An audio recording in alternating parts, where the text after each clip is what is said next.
तो मूवी एक नरेशन से शुरू होती है जहाँ पे हमें बताया जाता है कि ऐसी एक दुनिया है जहाँ पे दो प्लैनेट एक दूसरे के काफी नजदीक है। प्लैनेट्स इतने करीब होते हैं कि इन्होंने एक दूसरे के स्काईज को भी ब्लॉक कर दिया था। जो लोग ऊपर के प्लैनेट पे रह रहे थे उन्हें नीचे के प्लैनेट के लोग उल्टे दिखाई देते थे। ये दोनों भी ग्रह एक दूसरे के इतने नजदीक होने के कारण दोनों की भी एक डुअल ग्रेविटी होती है। इसी डुअल ग्रेविटी के चलते कोई भी लोग एक प्लैनेट से दूसरे प्लैनेट पर नहीं जा सकते, क्योंकि ऐसा करने पर उनके प्लैनेट की ग्रेविटी उन्हें नीचे खींच लेती है। और इसी कारण से दोनों प्लैनेट के ग्रेविटेशन के कुछ रूल्स थे। उसमें से पहला रूल था सभी ऑब्जेक्ट या फिर इंसान केवल एक ही ग्रेविटी से खींचा जा सकता है, जो कि उनके प्लैनेट की ग्रेविटी है। दूसरा नियम था दूसरे दुनिया के ऑब्जेक्ट को इनवर्स ऑब्जेक्ट कहा जाता था। और तीसरा नियम ये था कि अगर इनवर्स ऑब्जेक्ट हमने दूसरे दुनिया से लाया भी तो भी कुछ ही समय के बाद वो जल जाता था। ऊपर की दुनिया के लोगों को अप टॉप कहा जाता था, क्योंकि वो काफी अमीर डेवलप्ड प्लैनेट था। वहाँ पे काफी अमीर लोग रहा करते थे। तो नीचे के प्लैनेट को डाउन बिलो कहते थे और वहाँ पे काफी गरीब रहा करते थे। ऊपर के अमीर लोग नीचे के प्लैनेट के लोगों से काफी सस्ते में तेल लिया करते थे और उन्हें आधी कीमत में इलेक्ट्रिसिटी बेचते थे। और इसी तरह ऊपर वाला प्लैनेट नीचे वाले प्लैनेट से चीजें सस्ते में लेकर खुद को डेवलप कर रहा था। और दोनों प्लैनेट को भी एक दूसरे के इनवर्स ऑब्जेक्ट रखना कानूनी जुर्म था। दोनों प्लैनेट के लोगों का लीगल कॉन्टैक्ट सिर्फ एक जगह हो सकता था, ट्रांसवर्ल्ड कंपनी के हेडक्वार्टर में। ये एक बहुत ही बड़ी बिल्डिंग थी जो दोनों दुनिया को एक दूसरे से जोड़ती थी। इसी दरम्यान हम डाउन बिलो में एडम नाम के बच्चे को देखते हैं जो एक ऑर्फनेज में रहता था। कई सालों पहले ट्रांसवर्ल्ड कंपनी में एक विस्फोट हुआ था जिसमें एडम के माता पिता मारे गए थे। इसके अलावा एडम की बस एक आंटी थी जिसका नाम बेकी था। बेकी उनके इस दुनिया के एंशिएंट नॉलेज को काफी अच्छे से जानते थे। उनके पास फूलों के पोलन से बना हुआ एक पाउडर था। इसके थ्रू वो कुछ पैनकेक्स बनाया करती थी जो इन दोनों के भी प्लैनेट की ग्रेविटी से अफेक्ट नहीं होता था। और ये उड़ने वाले पैनकेक एडम को काफी पसंद थे।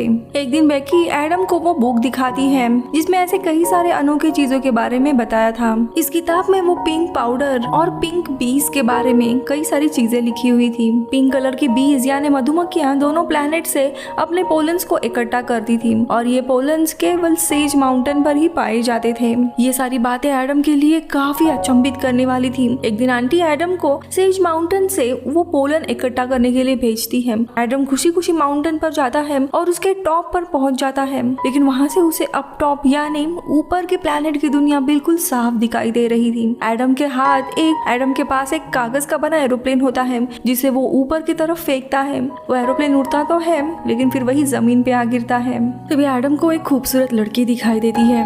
दोनों भी एक दूसरे को देखकर मुस्कुराते हैं। अब कुछ समय के बाद एडम बड़ा होता है और जो लड़की हमने अपटाउन वर्ल्ड में देखी थी उसका नाम था एडन। वो उसकी दोस्त थी। वो पिछले कई सालों से हर दिन उसी जगह उसे मिलने जाता था। एक दिन एडम एडन से मिलता है और उसे अपने पास आने के लिए वो उसे एक रस्सी बांधता है और नीचे खींच लेता है।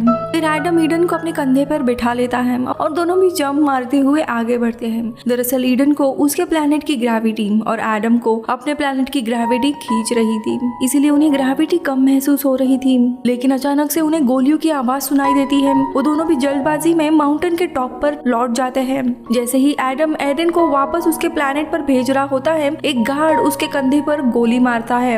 एडम के हाथ से रस्सी फिसल जाती है और एडन अपने प्लैनेट पर गिर जाती है।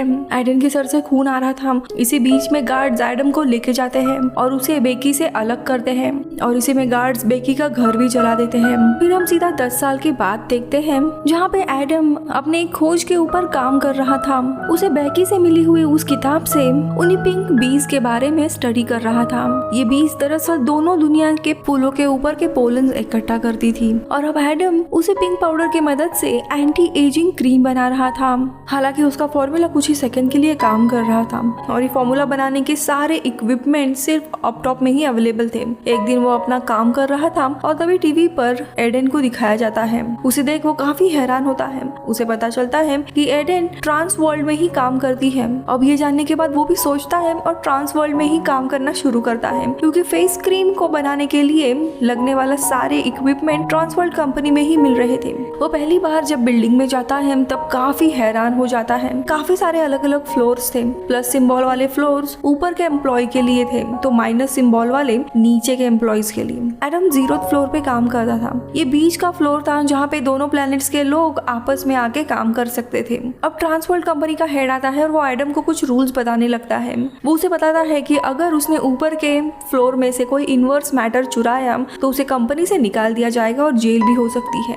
एडम अब ट्रांसपोर्ट में काम कर रहा है, इससे उसका बॉस अल्बर्ट थोड़ा नाराज होता है, लेकिन एडम उसे वहाँ पे काम करने का कारण बताता है कि वो ईडन से मिलना चाहता है। ये सुन अल्बर्ट उसकी मदद करने के लिए राजी हो जाता है। इसी बीच हम एडन को देखते हैं जो कि एक सेल्फ हेल्प ग्रुप के साथ कुछ बातचीत कर रही थी और यही भी हमें पता चलता है कि उस एक्सीडेंट के बाद ईडन अपनी सारी याददाश्त खो चुकी थी। यहाँ पे एक दिन एडम अपने कलीग बॉब से कहता है कि उसे ईडन के साथ कांटेक्ट करना है और इसीलिए बॉब उसकी मदद करने के लिए राजी होता है। तो यहाँ पे एडम अपने फेस क्रीम के प्रोजेक्ट पर बहुत ही मेहनत करने लगता है और कुछ ही दिनों के बाद वो अपटॉप के बोर्ड ऑफ डायरेक्टर के सामने अपनी फेस क्रीम तैयार करके दिखाता है। इस क्रीम को वो एक ओल्ड डॉग को लगवाता है और उस डॉग का चेहरा कुछ ही मिनटों में वापस यंग दिखने लगता है। ये देख बोर्ड के सारे मेंबर एडम के इस आविष्कार से काफी इम्प्रेस होते हैं और उस क्रीम का इफेक्ट लंबे समय तक रखने के लिए एडम को उस पे काम करने के लिए कहते हैं।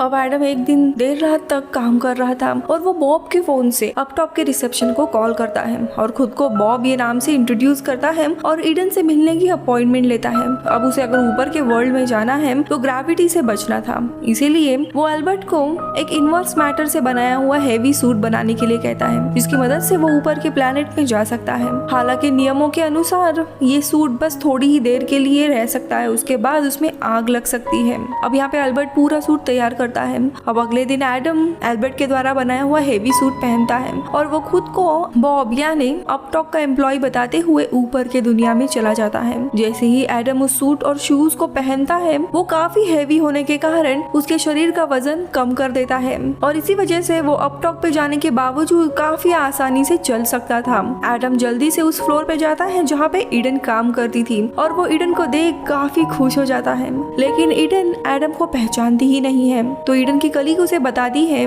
कि इसकी याददाश्त चली गई थी। एडम काफी देर तक उसे अपने बचपन की चीजें बताने लगता है, लेकिन एडन को कुछ भी याद नहीं था, इसीलिए वो सिर्फ मुस्कुराती है। लेकिन तभी एडम का सूट जलने लगता है और वो तुरंत बाथरूम में जाता है और पानी से अपने दर्द कम करने की कोशिश करता है, लेकिन सूट ना होने के कारण वो एक स्मोक डिटेक्टर में चला जाता है और तभी अलार्म बजने लगता है और उसी समय गार्ड्स आके एडम के पीछे लगते हैं, लेकिन जैसे तैसे करके एडम वहाँ से भागने में सफल हो जाता है। उसी रात घर आने के बाद उसके दोस्त पाब्लो और अल्बर्ट एडम की मदद कर रहे थे। पाब्लो को अभी भी एडम पर शक था।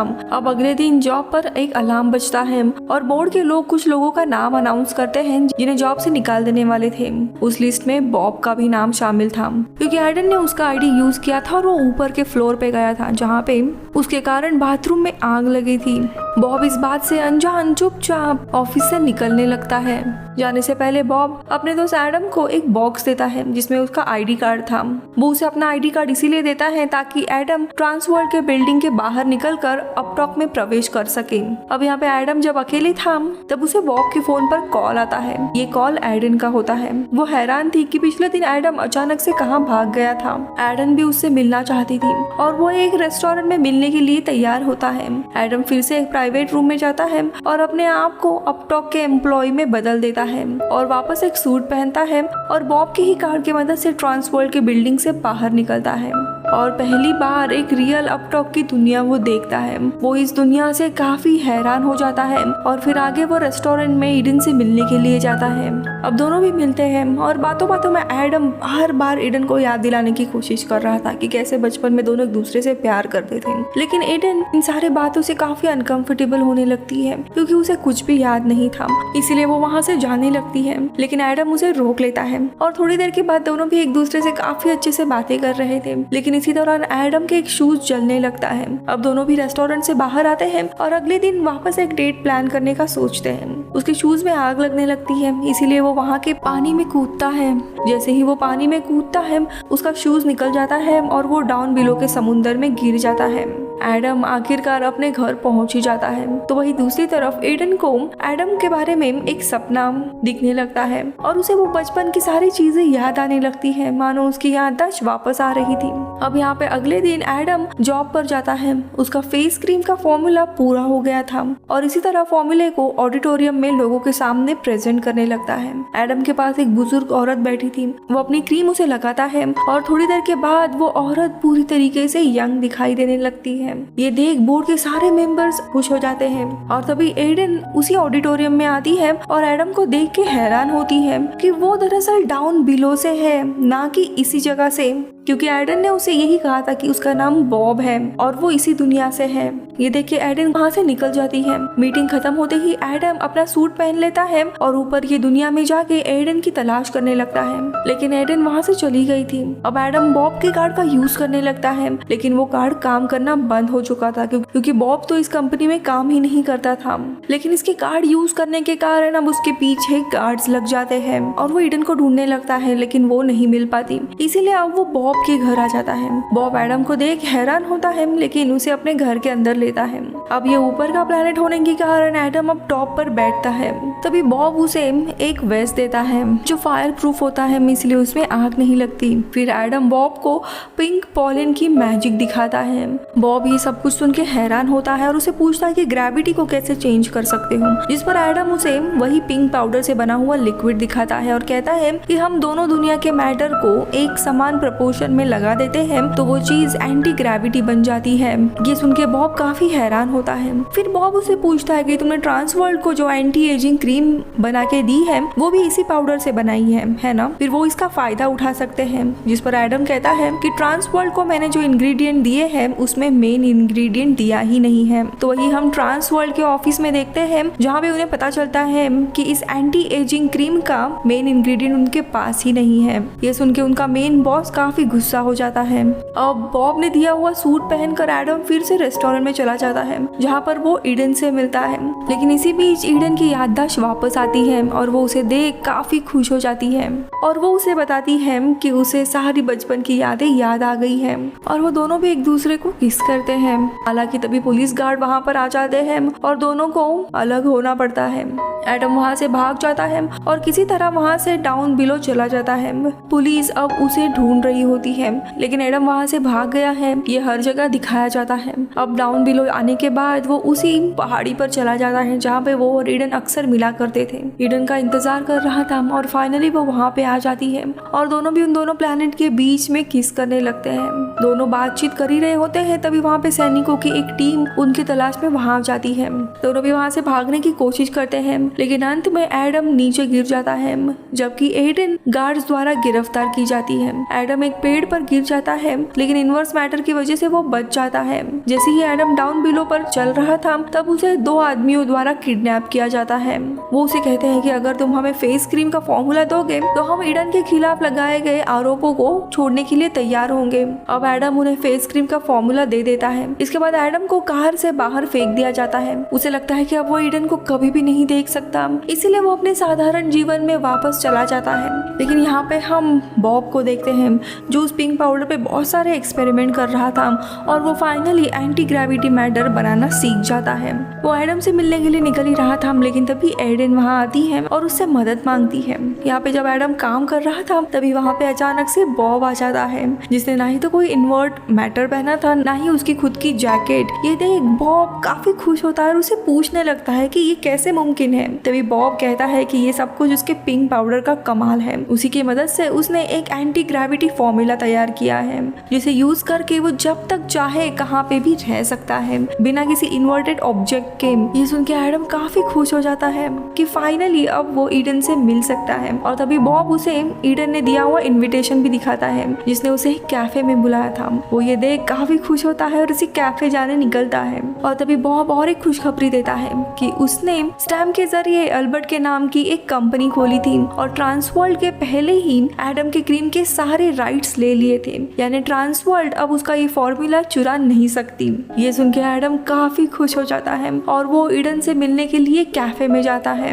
ईडन भी उसी फॉर्मूले से बिलो डाउन में आई थी और दोनों भी एक दूसरे को मिलते हैं और वो बताती है कि वो प्रेग्नेंट है और वो अब इसी दुनिया में हमेशा के लिए उसके साथ रहना चाहती है। ये सुन के दोनों भी खुश होते हैं। काफी सालों के बाद हम देखते हैं दोनों तरफ काफी बड़ी बड़ी इमारतें थी, यानी कि डाउन बिलो की प्लेनेट भी काफी रिच और डेवलप्ड हुआ था और ये मूवी इधर ही खत्म होती है।